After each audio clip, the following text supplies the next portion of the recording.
जामताड़ा में 3 वर्ग कमरा का हुआ उद्घाटन। भागवत झा आजाद डिग्री कॉलेज में हुआ उद्घाटन। झारखंड विधानसभा अध्यक्ष ने किया उद्घाटन। जमशेदपुर में अर्जुन मुंडा ने राज्य सरकार पर बोला हमला। बिरसा मुंडा की 150वीं जयंती को लेकर हमलावर अपने पूर्वजों को भूलने का लगाया आरोप। मंडल विधानसभा में घर घर स्वदेशी अभियान जनजातीय गौरव दिवस पर कार्यकर्ता सम्मेलन आयोजित। बीजेपी नेता संदीप टोपो ने की कार्यक्रम की अध्यक्षता। बोकारो में उपभोक्ता जागरूकता शिविर का आयोजन। शिविर के माध्यम से किया गया जागरूक। उपभोक्ताओं ने बिजली बिल का उठाया मुद्दा। देवघर में 12वीं Jharkhand state road cycling championship का भव्य आयोजन। 24 जिलों से आए साइकिलिस्टों ने दिया भाग।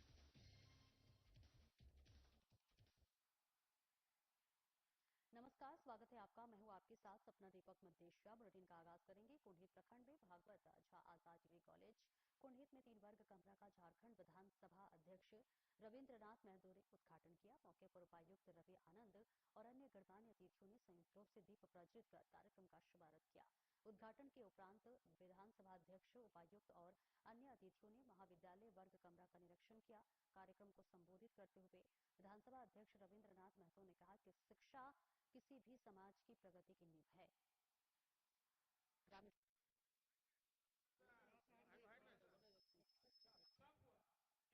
बीए पास करने के लिए, एमए पास करने के लिए या आईएएस पास करने के लिए हमारे सामने जो चुनौतियां हैं वो उनसे ज्यादा है और मेहनत उनसे कम कर रहे हैं।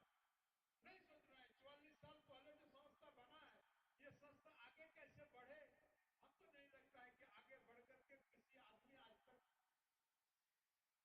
हम लोगों के समक्ष भी अपना बातों को रखने का काम नहीं किया है।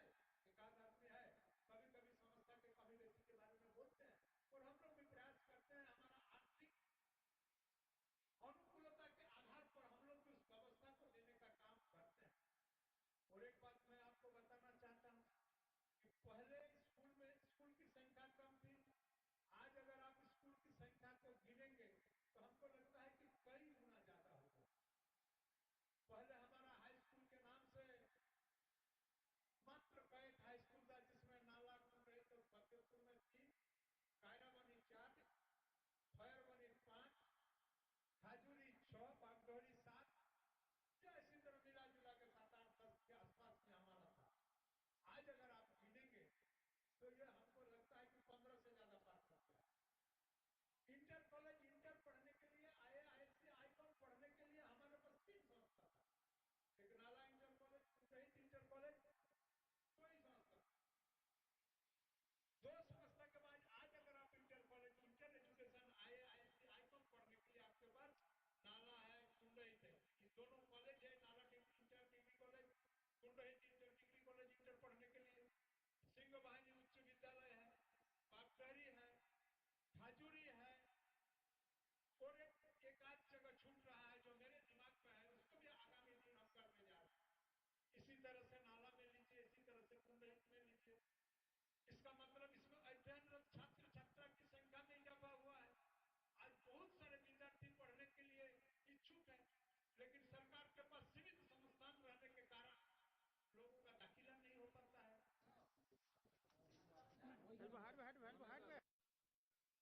तो देखिए तस्वीरें आपको जामताड़ा से दिखा रहे हैं जहां कुंडहित प्रखंड में भागवत झा आजाद डिग्री कॉलेज कुंडहित में 3 वर्ग कमरा का झारखंड विधानसभा अध्यक्ष रविंद्रनाथ महतो ने उद्घाटन किया। मौके पर उपायुक्त रवि आनंद और अन्य गणमान्य अतिथियों ने संयुक्त रूप से दीप प्रज्वलित कर कार्यक्रम का शुभारंभ किया।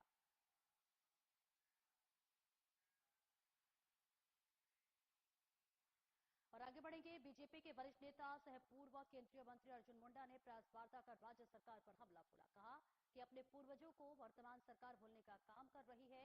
आपको बता दें कि अर्जुन मुंडा ने कहा कि 15 नवंबर को झारखंड प्रदेश 25 साल का सफर पूरा कर रहा है। जो बच्चा 2000 में जन्म लिया आज वो 25 साल का हो गया और वो 25 साल के हुए युवक युवती की भूमिका क्या होनी चाहिए विस्तार पूर्वक रखा। वहीं भगवान बिरसा मुंडा की 150वीं जयंती भारत सरकार ने मनाने का संकल्प लिया है। जो एक आदिवासी बालक गांव में पैदा हुआ और अंग्रेजों के खिलाफ लड़ाई लड़ते हुए ऐतिहासिक पृष्ठभूमि बनाई, जिसको आज पूरा भारत नमन कर रहा है। लेकिन झारखंड सरकार भगवान बिरसा मुंडा को भूल चुकी है। अपने पूर्वजों को वर्तमान सरकार भूलने का काम कर रही है।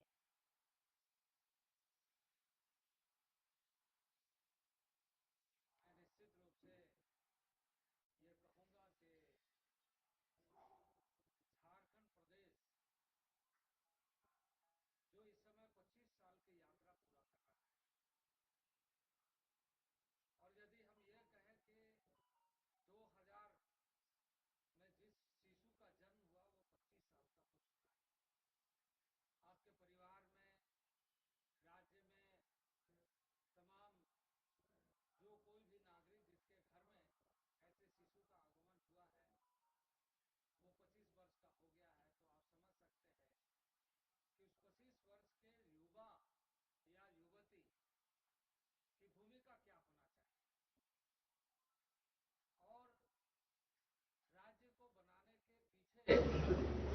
उस युवक और युवती के प्रति हमारी प्रतिबद्धता कैसे होनी चाहिए थी। तो ये वास्तविक रूप से मैं कहूंगा कि जहां 25 वर्षों की यात्रा झारखंड पूरा कर रहा है, भगवान बिरसा मुंडा के 150 जन्म जयंती 150वां जन्म जयंती पूरे वर्ष तक मनाने का संकल्प भारत सरकार के माध्यम से यहां के धरतीपुत्र योद्धा को सही तरीके से श्रद्धांजलि अर्पित करते हुए देश भर में देश के आदिवासी समाज को खास करके और देश भर में देशवासियों को इस बात के लिए गर्व महसूस करे कि एक आदिवासी बालक गांव में पैदा होकर किस तरीके से अंग्रेजों के खिलाफ लड़ाई लड़ते हुए अपनी ऐतिहासिक पृष्ठभूमि बनाई। और माडर प्रखंड के मुड़मा स्थित तिग्गा कॉम्प्लेक्स में शनिवार को भारतीय जनता पार्टी द्वारा आत्मनिर्भर भारत हर घर घर स्वदेशी विषय पर कार्यकर्ता सम्मेलन का आयोजन किया गया। कार्यक्रम की अध्यक्षता बीजेपी नेता सन्नी टोपो ने की। सम्मेलन का स्वागत परंपरागत तरीके से किया गया। इस अवसर पर सन्नी टोपो जिलाध्यक्ष और सभी कार्यकर्ताओं को गमछा उड़ाकर सम्मानित किया गया और भगवान बिरसा मुंडा की तस्वीर पर माल्यार्पण किया गया। कार्यक्रम की शुरुआत राष्ट्रीय गान के साथ हुई। कार्यक्रम को संबोधित करते हुए सन्नी टोपो ने कहा कि प्रधानमंत्री नरेंद्र मोदी के नेतृत्व में भारत मेक इन इंडिया और आत्मनिर्भर भारत मिशन के माध्यम से विश्व में एक प्रमुख निर्माण केंद्र के रूप में उभर रहा है। उन्होंने कहा कि झारखंड की मिट्टी में अपार संभावनाएं हैं और यहां का हुनर, संसाधन और परंपरा आत्मनिर्भर भारत की असली ताकत है। यदि हम अपने राज्य के उत्पादों, हस्तशिल्प और कृषि वस्तुओं को अपनाएं तो गांव-गांव की अर्थव्यवस्था मजबूत होगी और झारखंड देश के स्वदेशी अभियान का नेतृत्व कर सकता है।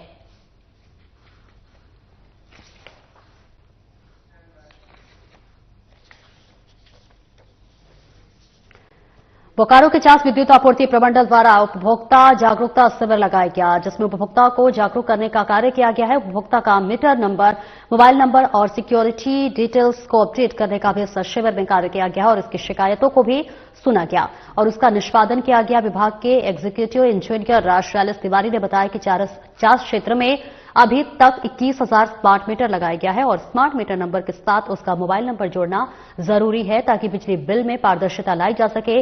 बिजली विभाग द्वारा उपभोक्ता को कोई सूचना देने में आसानी हो। पिछले दिनों मीडिया द्वारा कुछ उपभोक्ताओं का बिजली बिल काफी अधिक आने का मामला उठाया गया था और इस विषय का शैलेश तिवारी ने बताया कि अभी तक 90 शिकायत आई है। उन्होंने भी ये माना कि बिजली बिल में गड़बड़ी विभाग की मानवीय गलती से हुई है, जिसमें सुधार किया जा रहा है। जैसे जैसे उपभोक्ता अपनी शिकायत लेकर आ रहे हैं, उनका निपटारा किया जा रहा है।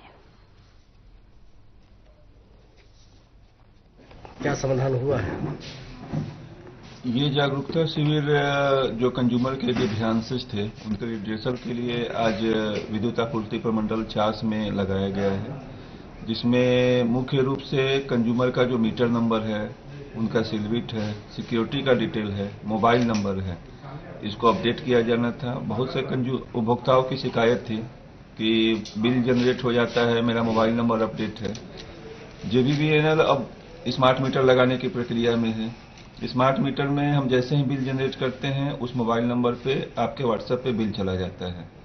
तो इसके लिए बहुत ही आवश्यक है कि आपका up to date mobile number हमारे सिस्टम में अपडेट रहे, या और भी कोई मैसेज देना हो जैसे कि आपका बिल बकाया है या लाइन काटना है, या कल के डेट में अगर हम 4 घंटे का पावर आउटेज रखते हैं, इसकी सूचना हमको उपभोक्ताओं तक देनी हो तो इसके लिए भी हमें उनका एक संपर्क नंबर हमारे सिस्टम में रहना जरूरी है।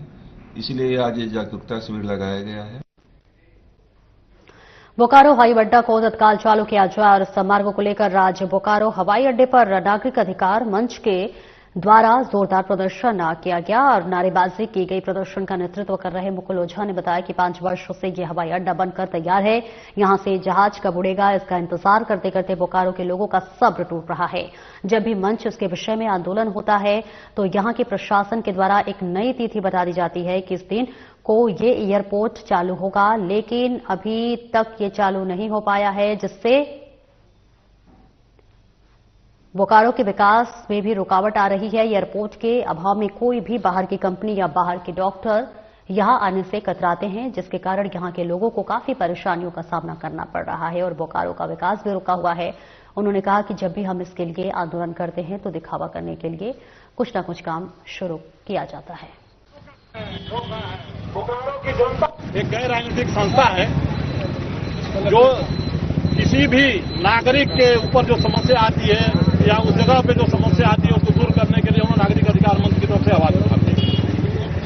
आज 5 वर्षों से हम लोग देख रहे हैं कि बोकारो का एयरपोर्ट करीब करीब बन के तैयार है, लेकिन कुछ जो ऐसे लोग हैं जो जानबूझकर इसको, चाहे राजनीतिक प्रतिद्वंदिता हो, चाहे वह जो भी कारण रहा हो, चाहे वह पदाधिकारियों की आपसी तालमेल नहीं हो, इस कारण से 100 करोड़ रुपया इस एयरपोर्ट को बनाने में खर्च हुआ है, जो जनता का पैसा है। फिर भी यह एयरपोर्ट आज 5 वर्षों से यूं ही पड़ा हुआ है। जब जब नागरिक अधिकार मंच की तरफ से आवाज उठाया जाता है, तब तक उस आवाज को दबाने के लिए, जनता को भ्रमित करने के लिए केवल यहाँ का प्रशासन से या सरकार के द्वारा यह कह दिया जाता है कि फलानी तारीख को इसका उद्घाटन किया जाएगा। शनिवार को राजस्व और भूमि सुधार विभाग झारखंड सरकार के दिशा निर्देश में बीएलआर एक्ट के अंतर्गत लंबित मामलों से संबंधित कार्यशाला और समीक्षात्मक बैठक आयुक्त उत्तरी छोटा नागपुर प्रमंडल हजारीबाग पवन कुमार की अध्यक्षता में बोकारो निवास के सभागार में आयोजित हुई। मौके पर उपायुक्त अजय नाथ झा, अपर समाहर्ता मोहम्मद मुमताज अंसारी, प्रशिक्षु वन प्रमंडल पदाधिकारी संदीप शिंदे, अनुमंडल पदाधिकारी चास प्रांचुल ढांडा, अनुमंडल पदाधिकारी बेरमो तेनुघाट मुकेश मछुआ, जिला भू अर्जुन पदाधिकारी द्वारिका बैठा, भूमि सुधार उप समाहर्ता चास प्रभास दत्ता, जिला जनसंपर्क पदाधिकारी रवि कुमार, भूमि सुधार उप समाहर्ता बेरमो शामिल हुए। It never deeply penetrated to the downtrodden people. माने सबके लिए, माने नीचे स्तर तक वो सिस्टम नहीं जा सका। 1767 में जब ईस्ट इंडिया कंपनी यहां आ गई तो लॉर्ड कॉर्नवालिस 1767 में लॉर्ड कॉर्नवालिस ने permanent settlement of Bengal 10 years के लिए था, उसके लागू किया और वो रिटेन रूप में लागू, मैंने कहिए कि एक एक्ट के रूप में लागू। तो एक्ट के रूप में जो पहला आया है वो लॉर्ड कॉर्नवालिस की है। आदरणीय श्री पवन कुमार सर, आपका बहुत बहुत स्वागत है सर। आज के कार्यशाला के संबंध में मुमताज जी ने लगभग पूरा टोन सेट कर दिया है और बस एक बात कहना चाहूंगा आप सबको कि आप सब रेवेन्यू के मैटर में कुछ न कुछ काम कर रहे हैं, रेवेन्यू से जुड़े हुए हैं।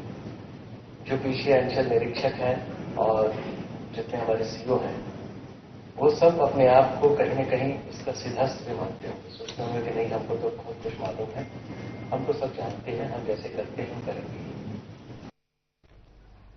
हर महीने सरकार को लाखों रुपए का राजस्व देने वाला जिला परिवहन कार्यालय अपनी बदहाली पर आंसू बहा रहा है। बाइस्कोट भवन के समीप संचालित डीटीओ कार्यालय का भवन पूरी तरह से जर्जर हो चुका है।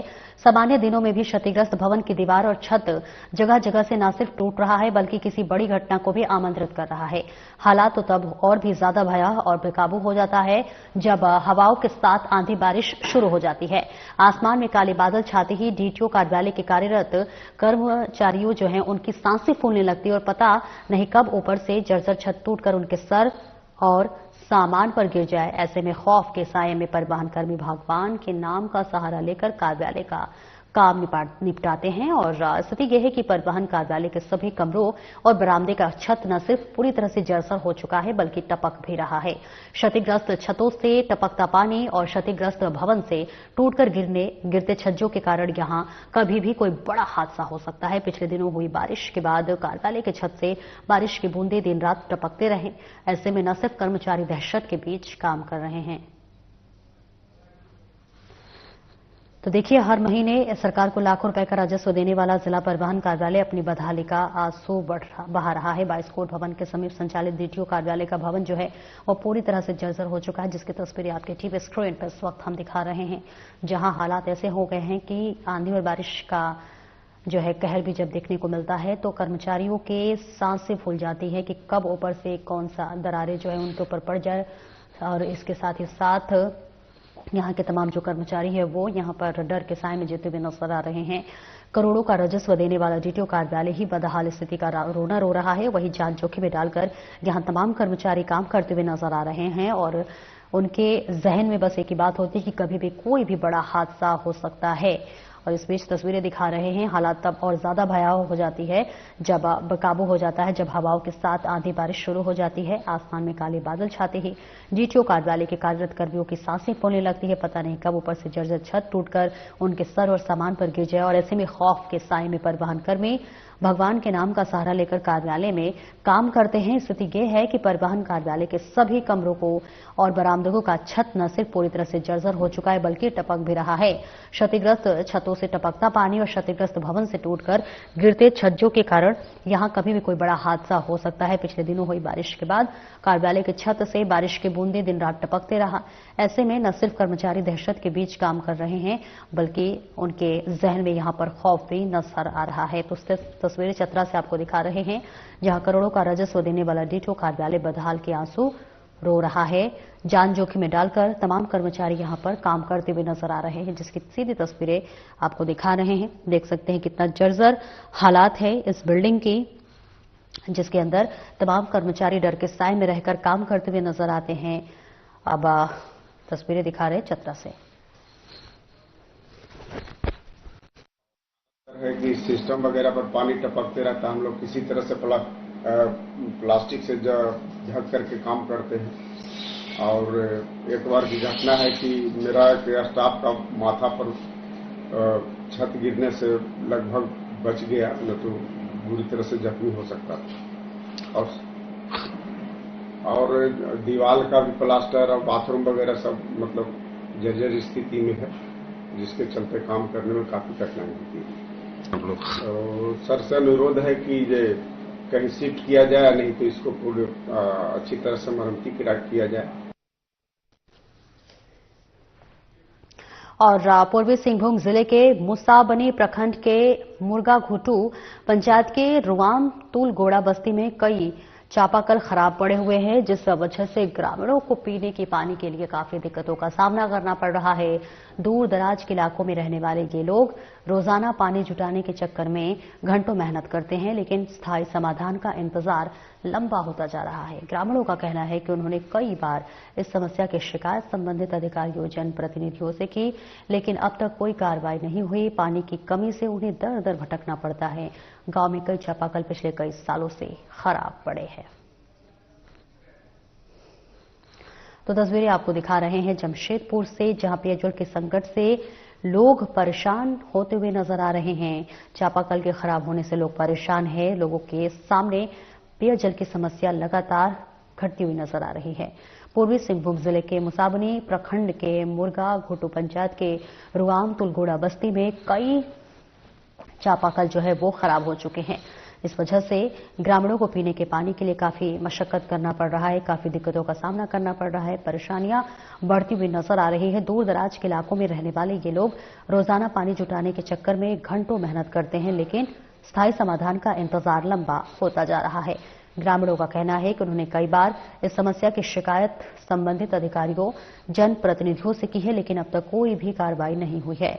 पानी की कमी से उन्हें दर दर भटकना पड़ रहा है और गांव में कई चापाकल पिछले कई सालों से खराब पड़े हुए हैं। इस वजह से यहां लोगों को कई तरह की दिक्कतें और परेशानियां झेलनी पड़ रही है। लोग परेशान हैं। हालांकि कई बार सरकार से गुहार भी लगाई जा चुकी है, लेकिन इनका सुनने वाला कोई नहीं है और दिक्कतें परेशानियों के बीच ही अपने जीवन यापन करने के लिए मजबूर हैं।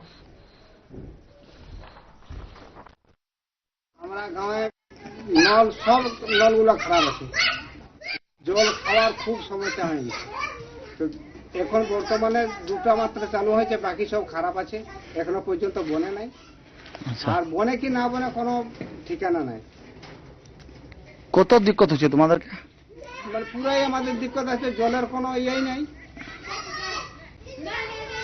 আর কি কি সমস্যা আছে? আর ল্যাট্রিন বাথরুম এগুলো তো আমাদের বনাই নাই।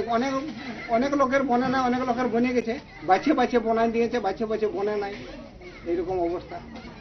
তো এখন তো জলের দিকে যাওয়াও এখন বন্ধ হয়ে গেছে। এখন চাষের দিন কত দিক্কত আমাদের। सबले बेसी माने जलेर सुविधा নাই सब नल খারাপ আছে সোলার খারাপ আছে बहुत দূরেলে জল আনছি আমরা फिर ভোট मांगते तो बहुत लोग আসছে আমাকে ভোট দাও আমাকে ভোট দাও আচ্ছা কত দিন খারাপ আছে ওই 6 মাস 1 বছর হতে গেল আচ্ছা সব লোককে বলা হয়েছে কেউ আজ তক কেউ কথা শুনে নাই অমনি পড়ে আছে সব কিছু কত দিক্কত হচ্ছে তোমাদেরকে दिक्कत होते ही ছিল सब কিছু জলের दिक्कतेই বেশি আছে लेटरिन बाथरूम में दिक्कत আছে दिक्कतें हो रही है यहाँ का हम लोग का पानी होने का बहुत दिक्कत है यहाँ कोई सुविधा नहीं है लेटरिन बाथरूम का कोई सुविधा नहीं है यहाँ कंपनी खोल रहा हम लोग का बहु बेटी कहाँ जाएगा लेटरिन बाथरूम करने घर का परिस्थिति सही नहीं है हम लोग का कुछ घर का भी नहीं हो रहा है आने जाने रास्ता सही नहीं है हम लोग का एम्बुलेंस घुसने का जगह नहीं है कोई ऊपर इधर ऊपर पूरा नीचे तक एम्बुलेंस घुसने गाड़ी घुमाने उन्हें कहीं जगह नहीं हम लोग एक 6 गो यहाँ नल बोरिंग ब्रेक डाउन है चापाकल कोई बनाने का कोई ये नहीं हो रहा हम लोग बहुत दुख से झर रहे हैं पानी का यहाँ कंपनी खोल करके पानी तक एकदम नीचे चल गया पानी का कोई ये नहीं है हम लोग का कितना नल है गांव में अभी तो हम पूरा गिनने नहीं पाएंगे गांव में तो करीब 10-15 नल होगा ऐसा बात नहीं है और आगे बढ़ेंगे। बेरमो में पेयजल संकट गहराता जा रहा है। लगभग 20 दिनों से झारखंड सरकार की मेघा जलापूर्ति योजना में बिजली की समस्या के कारण पेयजल सप्लाई बाधित है। इधर सीसीएल द्वारा भी नियमित रूप से पानी सप्लाई नहीं होने पर एम्प्लॉय के क्वार्टरों में पानी नहीं पहुंच रहा है और पानी की समस्या से जूझ रहे लोगों ने जिला परिषद टीनू सिंह की अगुवाई में कोरपनिया मुख्य सड़क में CC1 का ट्रांसपोर्टिंग और बड़े वाहनों का आवागमन कई घंटों तक रोककर विरोध प्रदर्शन किया। देखिए जनता सड़क पर आई है इसलिए कि आज विगत 20 से 25 दिनों से झारखंड जो मेगा जल आपूर्ति योजना के तहत जो पानी आता था वो पानी आना बंद हो गया है और सबसे खराब बात है कि ये क्षेत्र सीसीएल क्षेत्र है और सीसीएल क्षेत्र में सीसीएल की भी जो जिम्मेवारी थी वो भी जिम्मेवारी वो अपना बंद कर दिया। तो आज मतलब ये स्थिति है कि अगल बगल का कुआं तालाब नाला ये सारा चीज ब्लास्टिंग जोन होने के चलते खत्म हो गया और जब ये ब्लास्टिंग जोन में खत्म हो गया तो आज लोग मतलब समझिए कि अपने जो नित्य क्रम है जो डेली का जो नहाना धोना बाथरूम जाना वो भी करने के लिए पानी आज के डेट में नहीं। बोकारो स्टील प्लांट के एक बार फिर हादसा सामने आया है। प्लांट के एसएसडी विभाग में काम कर रहे 31 वर्षीय अमन मरांडी गंभीर रूप से झुलस गए हैं। बताया जा रहा है कि अमन मरांडी ठेका मजदूर है और SN इंटरप्राइजेस कंपनी के अंतर्गत काम करते थे। घटना के दौरान अमन अपने नियमित कार्य में लगे हुए थे, तभी अचानक वहां काम के दौरान आग की चपेट में आ गए। हादसे में उनके हाथ, मुंह और शरीर के अन्य हिस्सों पर गंभीर जलन आई है। घायल मजदूर को पहले प्लांट अस्पताल ले जाया गया, जहां प्राथमिक उपचार के बाद उन्हें बोकारो जनरल अस्पताल रेफर कर दिया गया है, जहां उनका इलाज जारी है।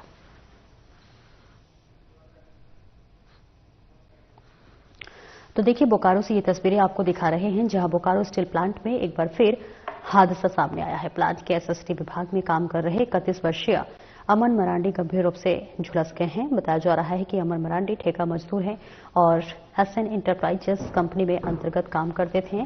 घटना के दौरान अमन अपने नियमित कार्य में लगे हुए थे और तभी अचानक वहां काम के दौरान आग की चपेट में आ गए। हादसे में उनके हाथ, मुंह और शरीर के अन्य हिस्सों पर गंभीर जलन आई है। घायल मजदूर को पहले प्लांट अस्पताल में लाया गया, जहां प्राथमिक उपचार के बाद उन्हें बोकारो जनरल अस्पताल रेफर किया गया, जहां उनका इलाज जारी है।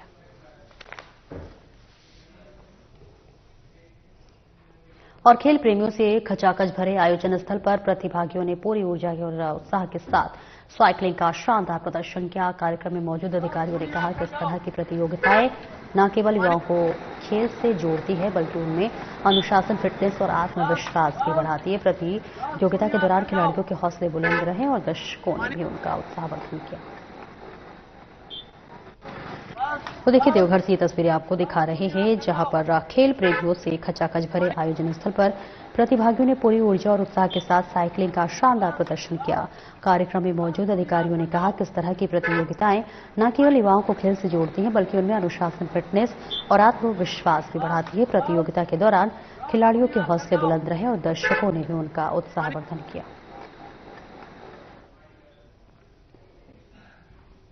फिलहाल इस बुलेटिन में इतना ही। नमस्कार।